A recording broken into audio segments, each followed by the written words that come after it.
I've been thinking about this moment in the United States. It's almost like the working class is, we've said this for many years, some on the left, kind of on the brink here.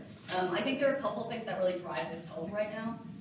So on the one hand, we have, a looming possible Trump presidency, and a continued class realignment where working class people in the United States who once just voted blue no matter who, as you said, John, not so much anymore.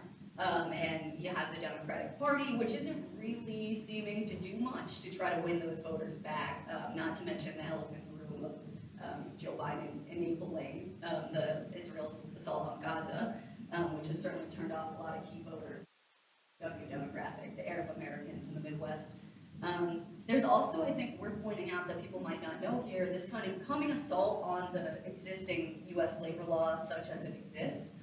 I think probably, if you've ever heard an American labor person talk about the scene here, we always say, like, the labor law is stacked against workers.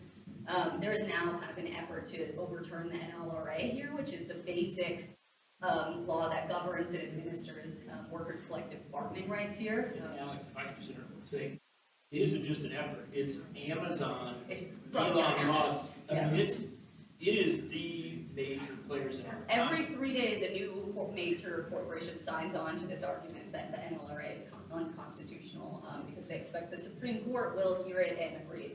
So yeah, now it's Elon Musk, Amazon, Starbucks, and Trader Joe's are real odd bedfellows.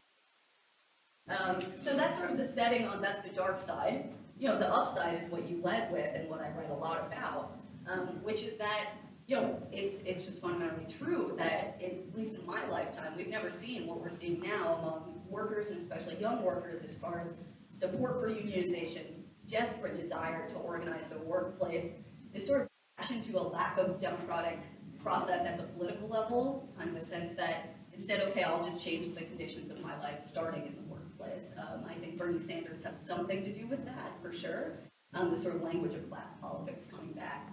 So in the United States last year, we saw over 500,000 workers go on strike, which is much higher than it's been in a long time. They were in largely the private sector, which is just jaw-droppingly unorganized. I think now it sits at maybe just below 6% of private sector workers in the U.S. are organized into unions. So this was kind of significant and surprising.